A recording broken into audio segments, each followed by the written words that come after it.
and let's get into it. The transfer portal. What a wild first couple of days it's been. Like I said, we tried to, I guess, set the stage for how crazy it was going to be for Virginia Tech and James Franklin as he's obviously rounded out this staff, but it has been everything and more. I mean, across the nation, as you've seen, all-time record high entrance. I think it's close to 4,500 now. Division I players across the FBS and FCS levels, or over 4,000 players have entered the transfer portal, which is just an insane amount of number to comb through. Cooper Patagna, a ton of guys have done a really great job tagging, IDing, and ranking a lot of these guys. But we'll get into it specifically and what it means for Virginia Tech. So they're on, the days are all running together, whatever, January 2nd, yesterday, Friday, pretty early there in the morning, I went and put in a crystal ball pick for the number one tight end in the portal, Luke Reynolds, coming from Penn State. This is one that we've been talking about on this show for a while. If you've been subscribed, if you've been tapped in, as a certain name to watch. And once he cleared that transfer process, pretty quickly expected Virginia Tech to get in the mix. I do expect Virginia Tech to land the commitment of the number one transfer portal tight end, Luke Reynolds, obviously the former five-star recruit coming out of high school, very highly rated. Now had close to, I think, 250 yards this season, 26 catches. So maybe hasn't met that production yet at the collegiate level, but has a great long-standing relationship with the new offensive coordinator and tight ends coach, Ty Howe. Certainly one to watch there. It sounds like he's already been on campus. Could see that one being shut down semi-soon. Another one to watch from Princeton, West Virginia originally. Transferred defensive lineman. I know a lot of services have him listed as an edge. He sounds like he'll project as a defensive lineman on the interior. Daniel Jennings was a number one player in West Virginia a cycle ago. Spent a year up there at Penn State developing. He was on campus today in Blacksburg. That's another one, have a crystal ball in it. I could see Virginia Tech shutting that one down semi-soon. And I think you'll see that. If some of these Penn State guys get on campus, I think you'll see that those sort of shut down relatively quickly. So definitely another one to watch at a position of need. We've talked about that quarterback and specifically defensive line are going to be those top spots to keep an eye on. Edge rusher, offensive line as well, but another one. So these are the two guys I put crystal ball picks in. And then one more today, Matt Henderson. So Matt Henderson officially cleared the transfer process today. Another tight end coming down from Penn State, originally from Powhatan High School in Virginia. He's has 4 years of eligibility, was a class of 25 guy. So he redshirted, still has 4 years of eligibility, entered the portal today, and he was on campus today as well. So another one I expect Virginia Tech to get done. But obviously Ty Howe's track record of coaching tight ends to the NFL ranks. You don't have to look back too far, a couple seasons ago, and what he was able to do with Tyler Warren, his ability to recruit that position. Pretty big stuff as well. If you're over on btscoop.com, dropped a note today expecting Jerickis Harrison, the tight end, to also return to that tight end room. So some numbers starting to shape out there in the tight end room. It's been a whirlwind, like I said. If we have questions, jump in the live chat. We'll touch on all of that. But some guys I feel very good about where Virginia Tech sits. If you're just joining us, make sure to subscribe to the show, like the video, share the show with a friend. We're going to be a little disjointed, but we're going to try and dump as much intel as quickly as we can in this show and then get to everyone's question. At the quarterback position next, obviously the largest point of emphasis for Virginia Tech in the transfer portal, really the hinge point for Virginia Tech going into the 26th season is going to be at the quarterback position. I've been pretty outspoken on this show talking about Virginia Tech's linkage to quarterback Beau Pribula. He will take visits to Virginia Tech as well as Georgia Tech, and Stanford is in the mix. Another quarterback that we've talked about on here a little bit, but I maybe has even supplanted Pribula in that catbird seat leader, is Ethan Grunkmeyer, the Penn State transfer quarterback that's been heavily linked to Virginia Tech. I think Virginia Tech sits in a very good spot for him with some of the news of Rocco Becht and some of those dominoes falling. Once he hit the portal, Virginia Tech, there will be other suitors, and it's not a shoo-in, but he's very highly rated in the transfer portal, and someone I think Virginia Tech sits in a very good spot with. They will get him on campus, and someone I think they can move relatively quickly with. Now, that's not to diminish Beau Pribula. There is a world where I think Virginia Tech could land Ethan Grunkmeyer and Beau Pribula, but it sounds like Virginia Tech has gotten a lot more murky on the side of Beau Pribula in the recent hours, days, seconds. This is a very evolving, changing world, the transfer portal. It sounds like that has gotten a little bit more murky on where he stands with Virginia Tech. That Georgia Tech visit is very real. The Stanford interest is very real. A lot to play out there with Pribula as to what was sort of expected or at least perceived on this show even just a week ago. So I would definitely keep an eye on Ethan Grunkmeyer. We'll double check his ranking in the transfer portal rankings per 24/7 Sports. I believe he is he comes up with a 93 grade and is currently the number 11 transfer portal quarterback in the rankings, coming in just behind Austin Simmons from Ole Miss and a couple spots ahead of Bo Pribula. So I know a lot of people were first exposure point to Ethan Grunkmeyer in the Pinstripe Bowl a couple weeks ago. Was able to go see him live. I was actually in State College for that Indiana game this year where he really threw the ball around the yard against, I think, pretty clearly the most dominant team in college football this year and a very good defense. So a lot to like there with 3 years of eligibility. Those are two names to definitely still watch, Ethan Grunkmeyer and Bo Pribula, as we've touched on. Another name that we were able to confirm, sounds like he was going to campus this afternoon, got there, Bryce Baker, former top 247 quarterback from North Carolina, spent this year with the Tar Heels, early enrolled, fell down the depth chart a little bit, fell behind North Virginia quarterback Torrey Newkirk.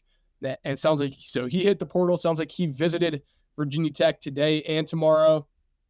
He's another guy who was obviously very highly rated. Didn't see his opportunity come to fruition this year, but someone to keep an eye on. He had, I believe, Penn State as his second school coming out of high school, has a relationship with quarterbacks coach Danny O'Brien as well as James Franklin. Also had Virginia Tech higher on his list coming out of high school. So another name to watch there. One that we've talked about a little bit as well, Luke Kromenhoek, that Mississippi State by also way of Florida State 2 seasons ago. I know they had the Mayo Bowl last night. He was playing in that game. There's been some linkage to Virginia Tech. Haven't been able to get a solid read with him playing in that bowl game last night. As details become available, vtscoop.com.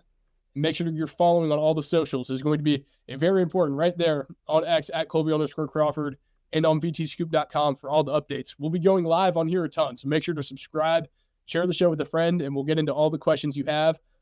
But those are going to be really great places as this portal palooza continues. Those are some targets I feel really good about for Virginia Tech in their standing. A little look at the quarterback position with Ethan Grunkmeyer, definitely trending with Virginia Tech. Maybe Pribula fading a little bit, but definitely still being very in that mix. When I say that, I want to make sure it's not Virginia Tech tailing off, as they're still probably the most dominant team in that recruitment. It's just definitely got a lot murky in the last couple of days, I would say. So certainly some names to watch there, as well as potentially Elon transfer quarterback Landon Clark could maybe be something there that still definitely has some stuff to play out. Make sure to subscribe to the channel, like the video. We will jump into a lot more of the portal, any questions, and then also some staff nuggets. Appreciate all the support. It means the world. Some other visits that have been going on. Bill Davis, Louisiana Raging Cajuns running back. Pretty productive runner, led the Cajuns in rushing in 2024 and 2025. I believe 225 pounds. Has shown some ability to catch the football and in pass pro. Just kind of on the film, look like plus pass pro attributes. I think 22 catches in his career. And Virginia Tech, it looks like they are going to go out and try and target a running back and get a target through the transfer portal. Early on, Jules Goff at Pittsburgh and Javin Gordon at Tulane, 2 other guys that we've been monitoring, but they bring Bill Davis on campus first from Louisiana. Definitely a name to watch. If Norville McKenzie, new running back coach, wants to get that one done, I could see that one moving relatively quickly. But they have him on campus today. I just saw someone jump in the chat. Any O-lineman on the horizon, I would say Justin Bell from Michigan State has a relationship with Matt Moore coming out of high school. So he's at Michigan State, but Matt Moore offered him when he was at West Virginia. They have a connection there, and they hosted him on campus today. So definitely one to keep an eye on there. That's another one that I could see moving relatively quickly if they want to get that one done. A couple of other connections, checking the phone as we continue to get texts and updates here throughout the show. A couple other to keep an eye on. The Texas A&M connection with defensive line coach Sean Spencer. Solomon Williams, edge rusher from Texas A&M, will be on campus Monday. He will be visiting Vanderbilt tomorrow. Vanderbilt is pretty well established there at the edge position. So I definitely like where Virginia Tech sits, at least currently, for Solomon Williams. Both reserve guys, has not seen that much time yet at that edge position, but definitely one to keep an eye on. I believe a former top 247 or a former 4-star coming out of high school. So certainly one to keep an eye on there, Solomon Williams. And then also Rylan Kennedy has not set a visit with Virginia Tech, but there has been interest. So a couple names to watch certainly there. I know we're just listing names now, but it's good to try and keep track of it for everyone. So now Isaiah Dawson, Richmond wide receiver, will be visiting Richmond wide receiver Isaiah Dawson will be visiting Virginia Tech on January 9th. And I think a big thing to watch with these visits is the dates. As some of these dates get later and later on, visits could get shifted or even canceled. So definitely something to watch there.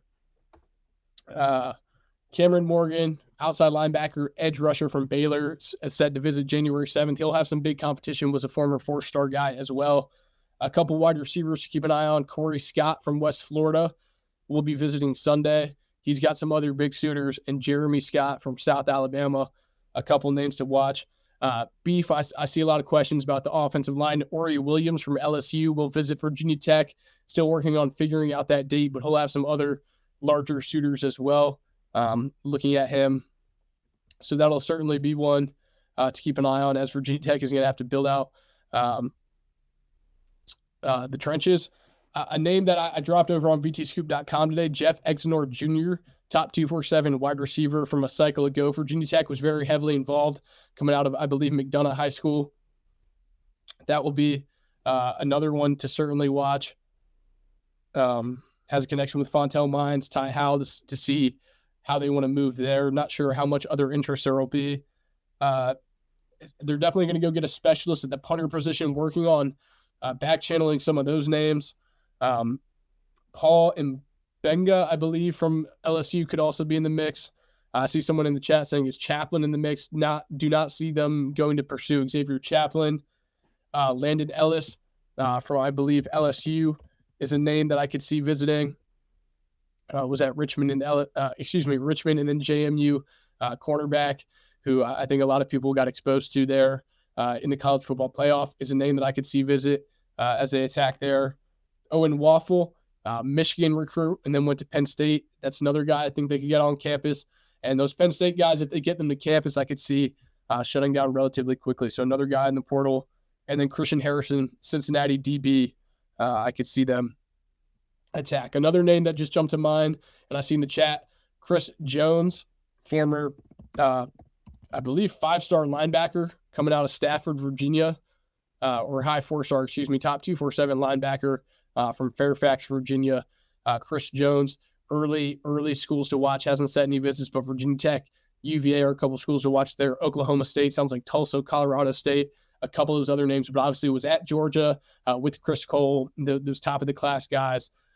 More outside linebacker, maybe stand-up edge type, but definitely a name to watch for Virginia Tech. As they look at previous high school relationships, and Virginia guys will definitely be big points of emphasis for the staff as they go through the transfer portal. Those are some of those early names.